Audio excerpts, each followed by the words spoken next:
Greetings, Bikeaholic, and welcome back to The Long Way Round. If you've been enjoying the book so far, please consider hitting the subscribe button. And now, Chapter 4, No Surprises, London to the Ukrainian border. Ewan.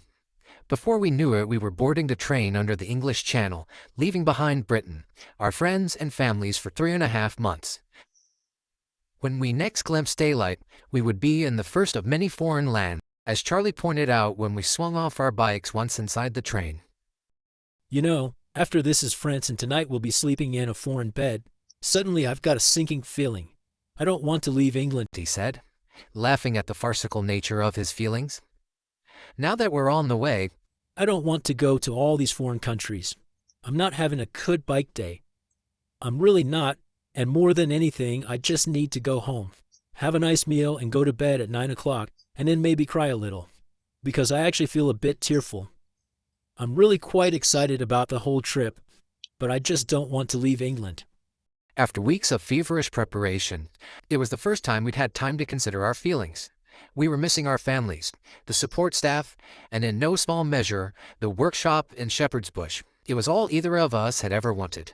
A garage with roller shutter double doors opening directly onto the street so that we could ride our bikes straight into the building. It had space for our tool chest and a counter for laying our bike accessories and clothes. It even had a sofa, although Charlie rejected the first one because it was too small to get horizontal on. He wanted something he could have his afternoon naps and gaze at the map and bike posters on the wall. Now, after months of dreaming about the trip, we had to get out into the cuts, as Jamie Luther Pinkerton and his SES colleagues called unknown territory. We were so nervous we found it hard to come to terms with our feelings. Everything we said seemed a cliché. It was sounding like John Wayne in a bad western. Ain't nothing stopping us now but leaving. And ain't nothing else to do now but leave this town, I kept saying. We met a few other holidaymakers on the train. I signed some autographs and read some text messages from friends wishing us good luck. And then we were out of the tunnel and riding the auto route through the flat plains of northern France. It was sweet riding and we were in happy state of mind, the miles passing effortlessly beneath our tires. Before we knew it, we had crossed the border to Belgium and arrived in Brussels. Even if our baffling GPS navigation systems, both programmed with exactly the same succession of cities, waypoints, and destinations, were insisting we take completely different routes, by early evening, we were ensconced in a room in a hotel that Charlie had pulled up outside at random. Relieved the first day's riding was behind us, and astonished it had been so easy, we showered, dressed, and hit the town. This is what we had dreamed of 18 months earlier when we first hatched our plan. A few hours of smooth roads, a light lunch, some more easy riding in the afternoon, an early stop, and then time to explore our destination. We could only hope that it would always be this easy. Brussels was a surprise, not the city of Euro bureaucrats and the dusty bourgeois burghers it is often said to be. It was far trendier than we had expected, like the more laid-back quarters of Paris 15 or 20 years ago, with lots of bars and crowds of young people eating outside. We wandered along narrow streets, tree-lined avenues, and across pretty squares, soaking up the atmosphere, listening to the buskers and the street performers, enjoying the sunshine, and looking forward to dinner. When a policeman pulled up and beckoned us over, we thought the spell would be broken. "Hey you, come here," he shouted out of the side window of a police van. "Yeah, you, here, you." Thinking we had inadvertently done something wrong, we both immediately felt guilty. Day one of the world trip, and we were already in trouble with the police. Silently rehearsing our excuses, "We haven't done anything, we've only just arrived," we made our way cautiously over to the van. "Hey, I like your films," the policeman said in a very strong accent. "Trainspotting," he added. "Is good, yeah?" Wandering on for a couple of hours, we stopped at a church, where Charlie lit a candle for Tesh, his sister who died of ovarian cancer 8 years ago, and I lit a candle for the journey and for my family. Gazing at the sights and feeling as if we were on holiday, we stumbled on a square where two middle-aged men were playing jazz, a saxophone in a beret, and his tan gray-haired accomplice tapping a tambourine. With tables and chairs dotted randomly around the square and people drinking beer, the ambiance was great. Just the right place to stop for dinner in a bar. But as soon as we sat down, I wanted a cigarette. Having given up smoking more than a year ago, this was the moment I had dreaded. We both associated smoking with bike trips, and Max, a friend who had helped me kick the habit using hypnotherapy, had warned me I had begun making excuses for taking up smoking again, even before I had left. I'm really hungry, but all I can think about is a cigarette. Day 1. Nothing stressful has happened. It's been an easy day, and all I want is a smoke, I told Charley. Would you be able to do it just in the evening? A couple of cigarettes with dinner and then never, said Charley, who could confine his own smoking to a few sociable cigarettes when he had a drink. Yeah, I said unconvincingly. I promise. Yeah, probably. I'm going to have a silk cut tonight after dinner and see how it goes. Shall we have dinner then? Let's pretend we've eaten already, then I can have a cigarette now. My God, what am I saying? Cigarette today, heroin tomorrow, reasons? Who needs reasons when you have cigarettes? No, that's not true. You know that's not true, Charley said. Let's see. I'll play it by ear. After dinner, I'll have a silk cut. And then we'll see how it goes. Take it from there. Play it by ear, Charley said. I think that sounds more like a decision than anything else. It was the first time in months we'd had time just to chat. No list to make, no routes to consider, no equipment to think about or bikes to prepare. Reminiscing about when we first met, we talked about Serpent's Kiss and the people we'd known then. Then, dog-tired after so little sleep during the previous 3 or 4 nights, we headed back to our hotel with a warm sense of satisfaction and a good meal in our bellies, longing for a sound night's sleep. The next day we headed for Nurburgring in Germany, a mecca for petrol heads forever associated with Niki Lauda's horrific crash. In 1976, Lauda slammed his Ferrari into an embankment during the German Grand Prix, almost losing his life and bringing to an end the ring's golden days by cementing its reputation as the longest, most beautiful, and most challenging Grand Prix racetrack ever built. With music from our iPods blaring into our helmets, the GPS navigation system relieving us of map-reading tasks and the fabulous weather still holding, we swept through the flat landscape of eastern Belgium, dotted with windmills, old ones converted into homes and modern turbines generating electricity, and crisscrossed by canals. A few hours later, we left Belgium, entered Germany, and soon exited the Autobahn onto a beautiful built road leading to the racetrack. It was the kind of road about which bikers dreamed. Long sweeping bends and smooth tarmac, winding through lightly wooded hills and valleys. Blissful riding at a reasonable speed and easy low-risk thrills when riding fast. We weren't surprised to see regular signs urging motorcyclists to keep their speed in check. It was the kind of road that asked to be taken full pelt, and with the ultimate racetrack in their sights, it was inevitable that many bikers would be tempted to race most of its length. Dozens of bikers on R1s and other racing bikes came the other way, and with several petrol stations selling high-octane fuel for the racetrack, we were tempted to have a quick burn around the ring, but couldn't risk having an accident on only the 3rd day of the journey. As we drew up at the ring's parking lot, I wondered how long it would take Charley to suggest we go out for a burn. Before I even had my helmet off, Charley was bounding over. Shall we take these panniers off, buy some tickets, and rip around the ring? Why don't we get some lunch first? I replied. Charley, we checked into the Lindenhof, a hotel better known to Nurburgring aficionados as Renat's Place, because of its warm and welcoming landlady. As much a fixture of the Nürburgring as a Nordschleife, the name given to the historic 13-mile former Grand Prix circuit at Nürburgring.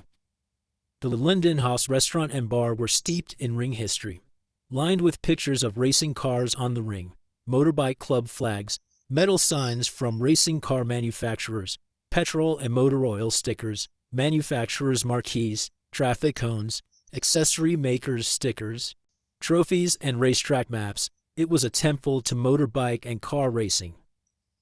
Last time I was here, I met this English guy on a GSXR 750 like mine. I told Ewan over lunch in Renaud's restaurant. I was struggling to learn the track. The English guy said, "I'll slow down, and you come with me. I'll take you round."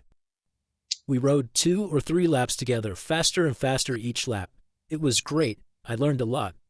Then, when we stopped and he took his helmet off, he must have been 65 years old.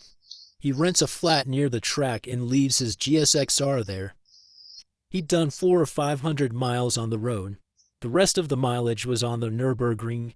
Then he had something like 9,000 miles on the clock.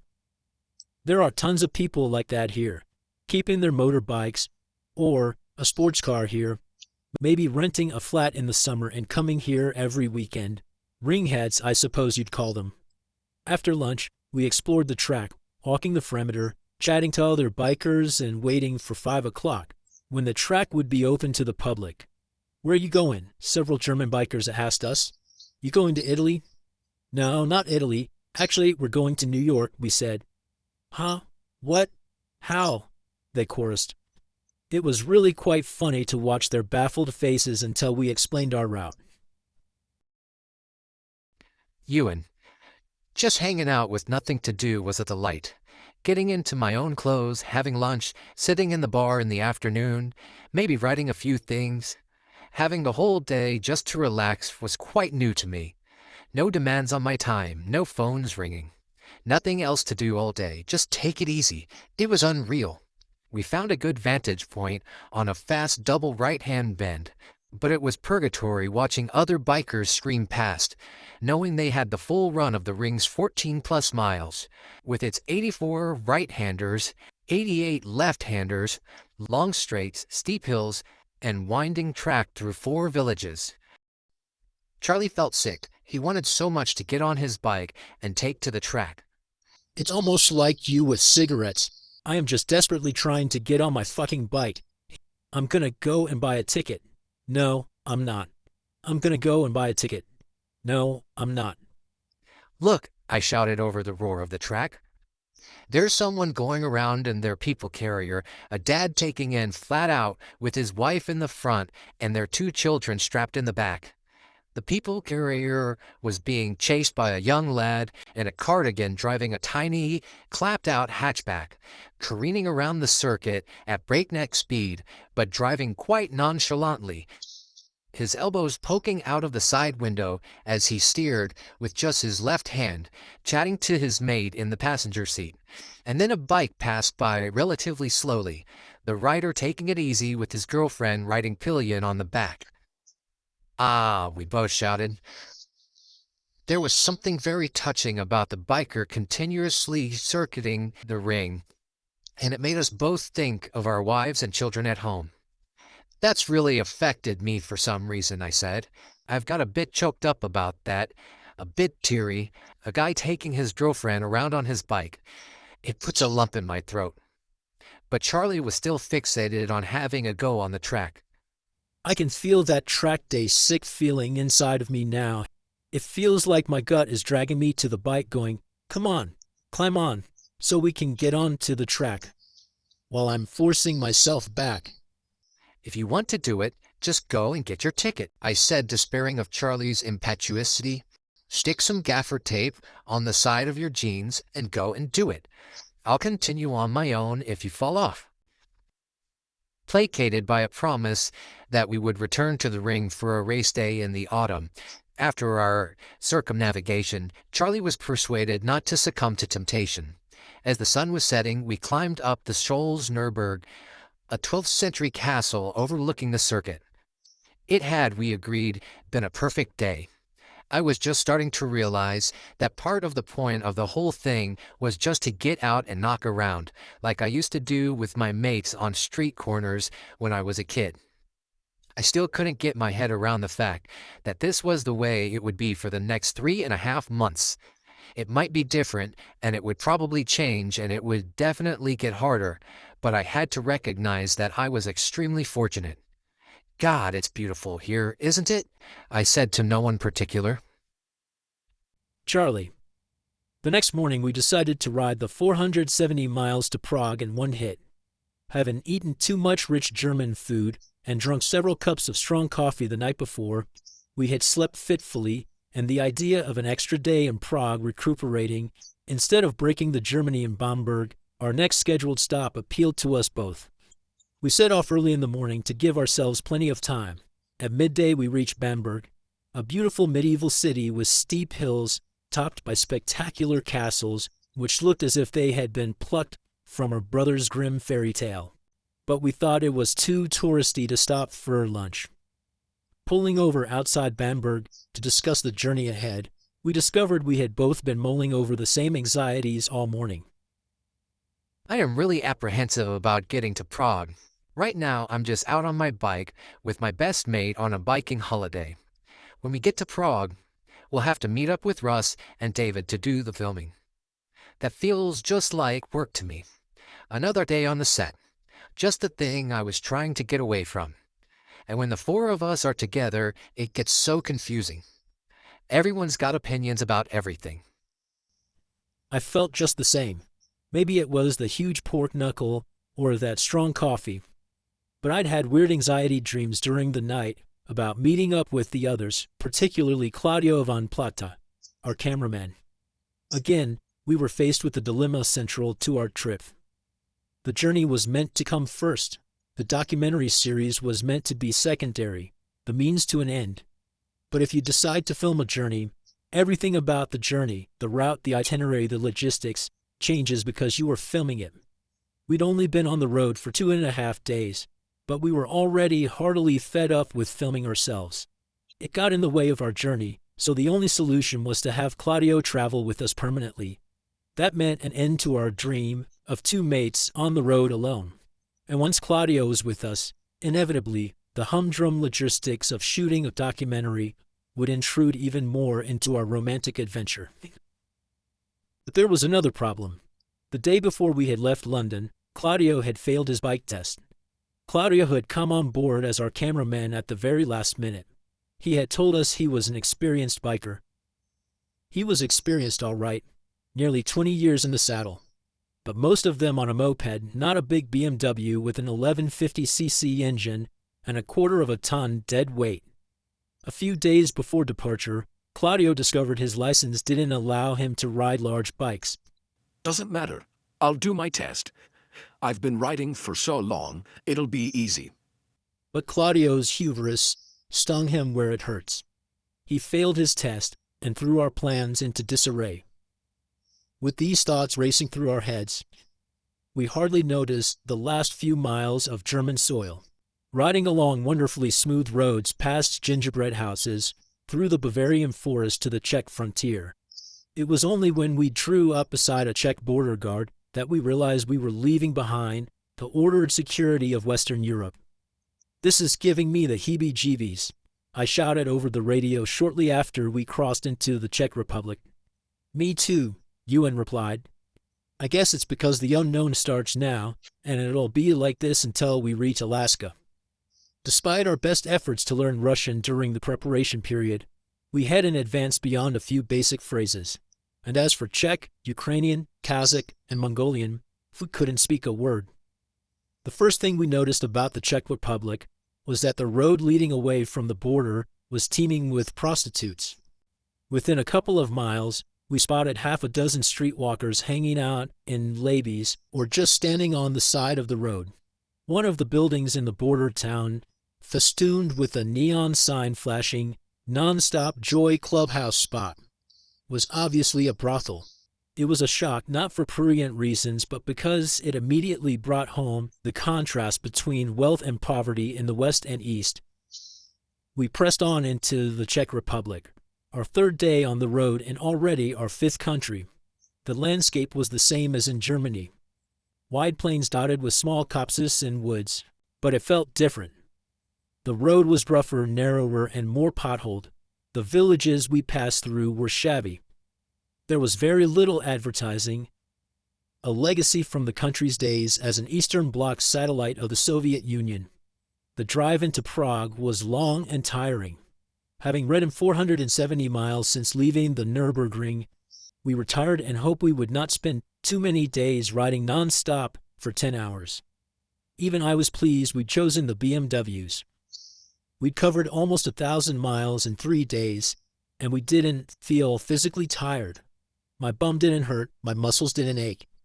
If we'd covered that many miles on a sport bike, I'd have been poleaxed by now. Everything would hurt.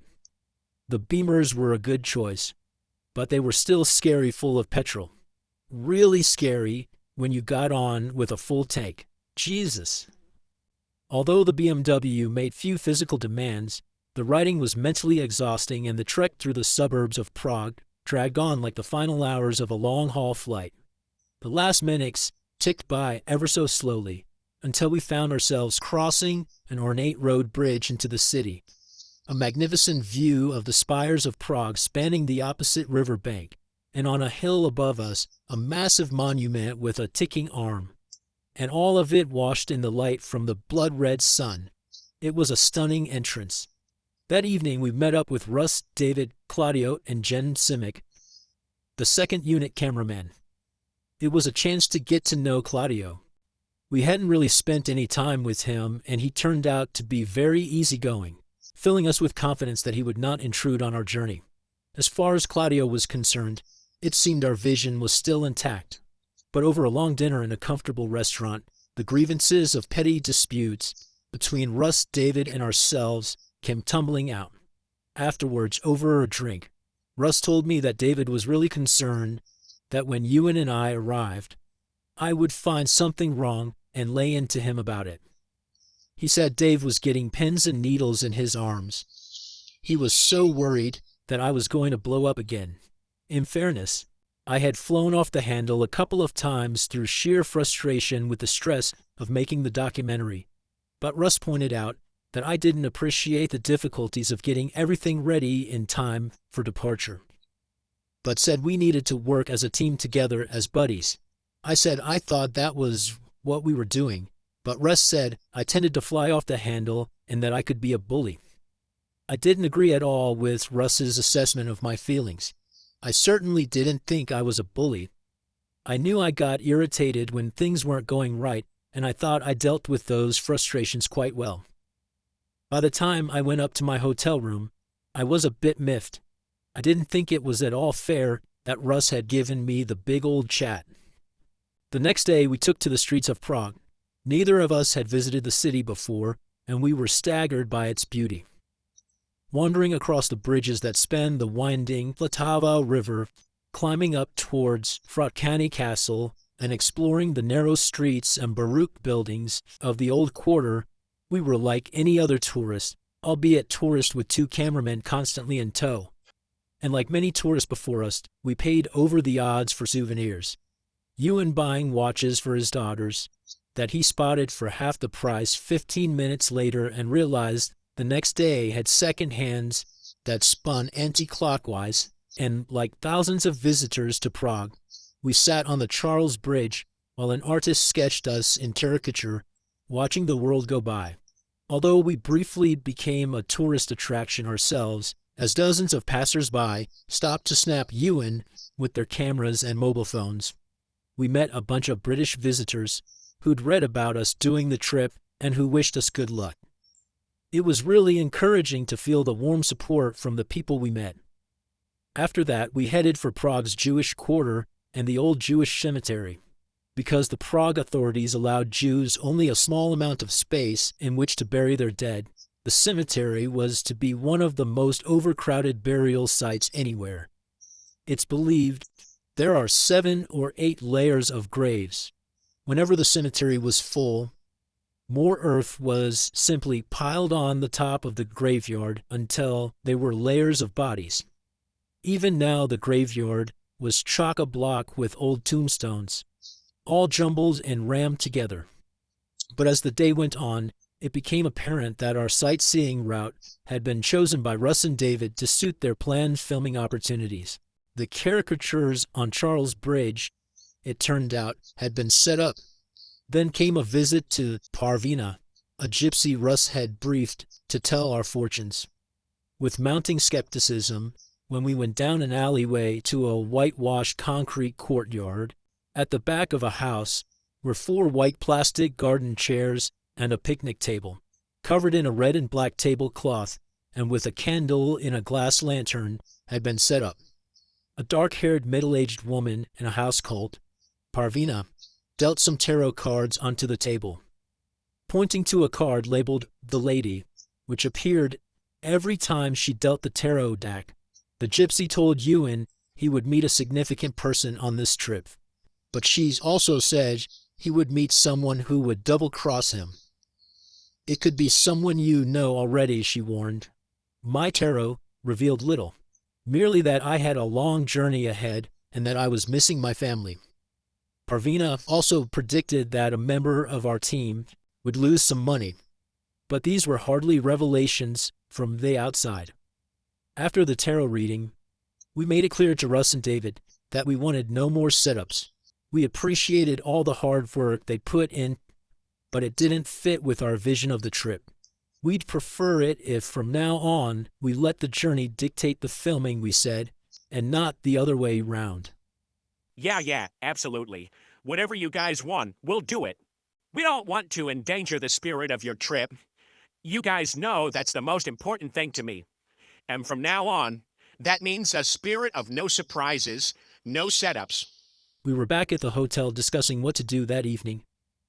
In the spirit of no surprises, we've arranged for you to eat at a medieval restaurant in the center of Prague, and we've got a few things for you to do. And what might those things be? Don't worry. You'll be totally cool with it. Russ was half right. We had better things to worry about. A few hours earlier, we'd unloaded Claudio's bike from its trailer only to find out one of the pistons wasn't firing properly. Since then, I had been sweating over the bike trying to get it to start. I'd loosened the petrol tank to fit a new battery, refitted it, checked the spark plug, and tried everything we could think of.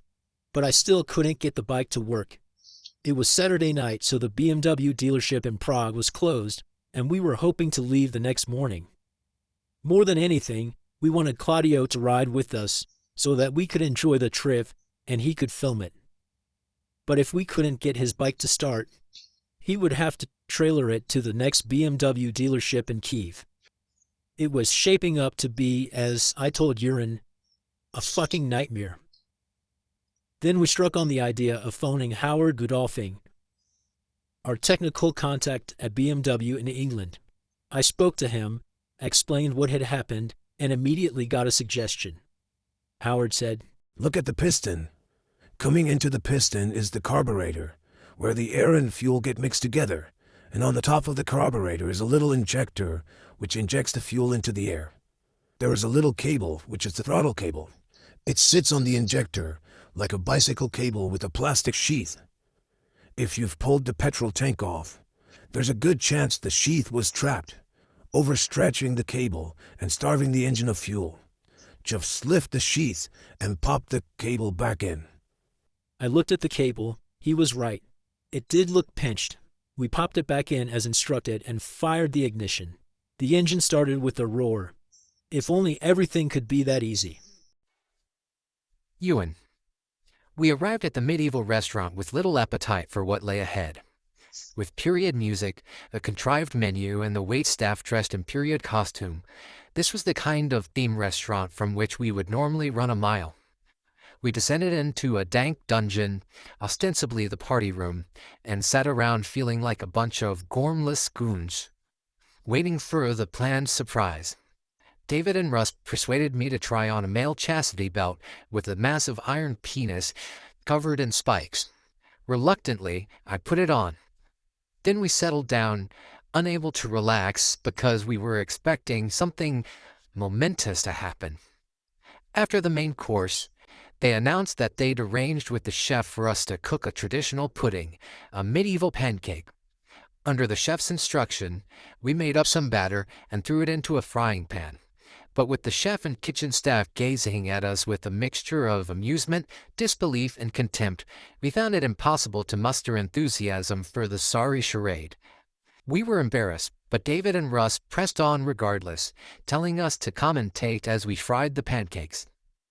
This is really cool. We organized it in such a short time. We could do around the world in 10 local dishes. David said.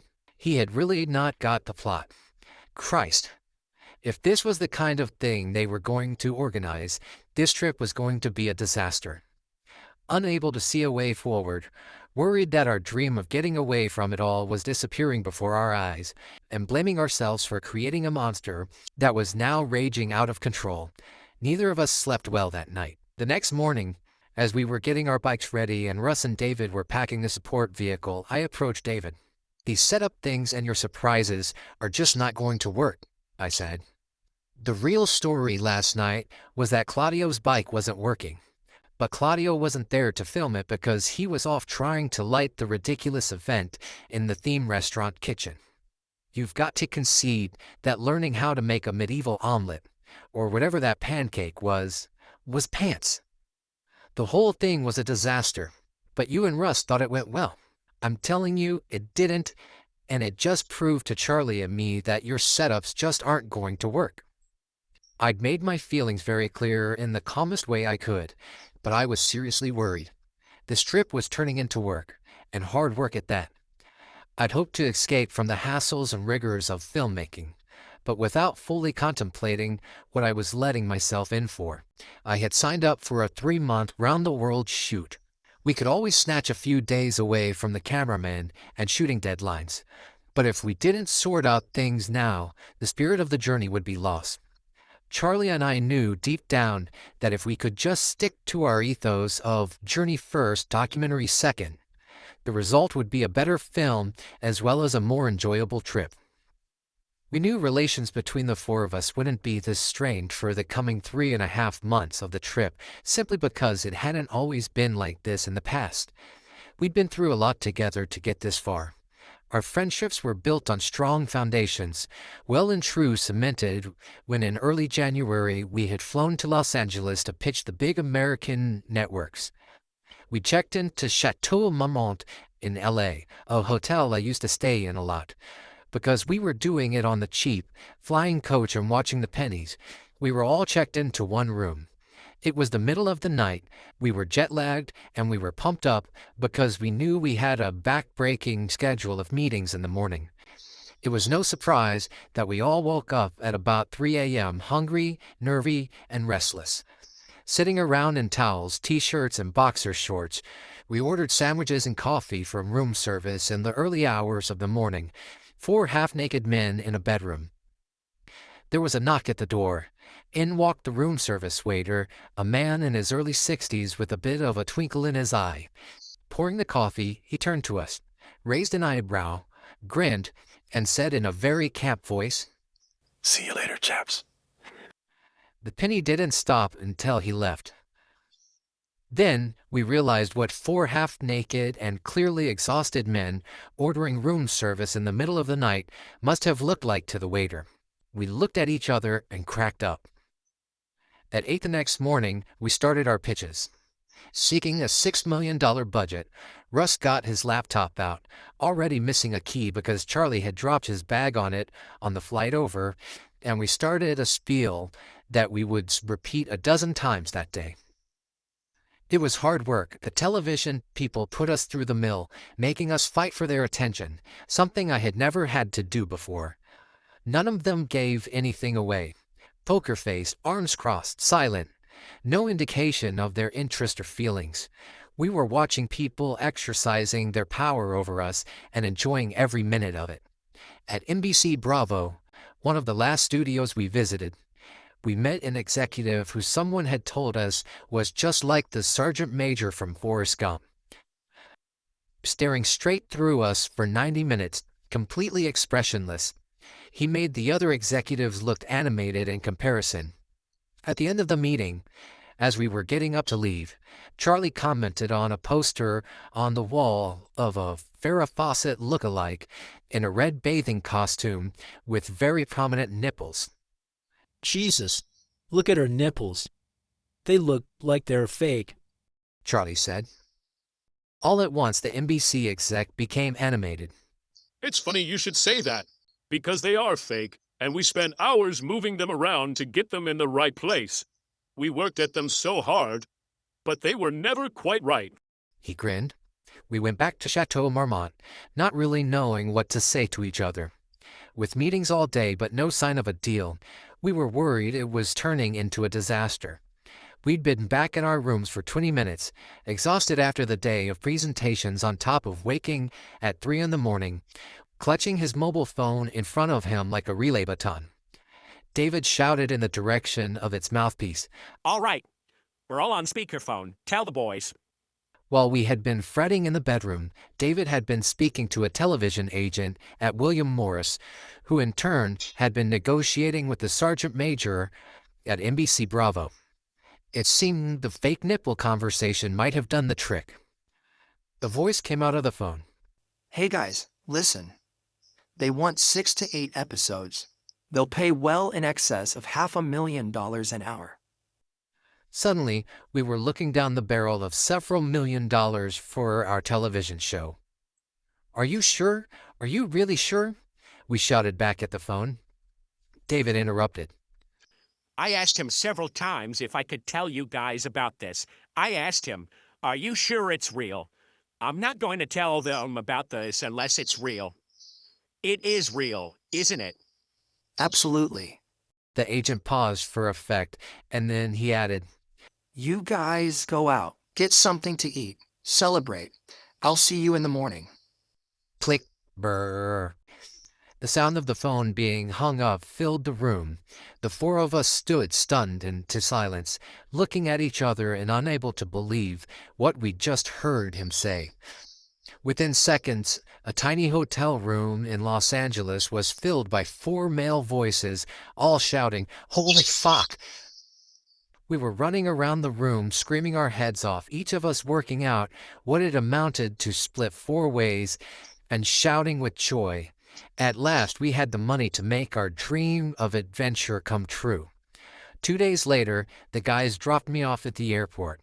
I had to get back to London before them. Sitting in an airport lounge for 4 hours waiting for my delayed flight to board, listening to a continuous loop of flute music while I wrote my diary, my cell phone rang. It was the TV agent. Listen, when Bravo said 6 to 8 hours, they want 6 hours. And when they said 600,000 to 800,000 an hour, they meant maybe 100,000 to 200,000. In one phone call, we lost millions. They had got the rates mixed up. It was still a very good deal, so we couldn't really get upset about it. After all, how many people are lucky enough to get paid to live their dream? Nevertheless, we felt as if we had lost it all in the blink of an eye. It felt like we were searching around on the floor, frantically lifting the carpet and peering through the cracks in the floorboard going, "Whoa, where did all the money go?" It was a disappointment, but as with other setbacks during the preparation period, it served to pull us closer together, teaching us that the journey was the most important aspect of our adventure. Now, bickering in Prague, we desperately needed to remind ourselves of our original vision. This concludes part 1 of Chapter 4. Please tune in next week for part 2.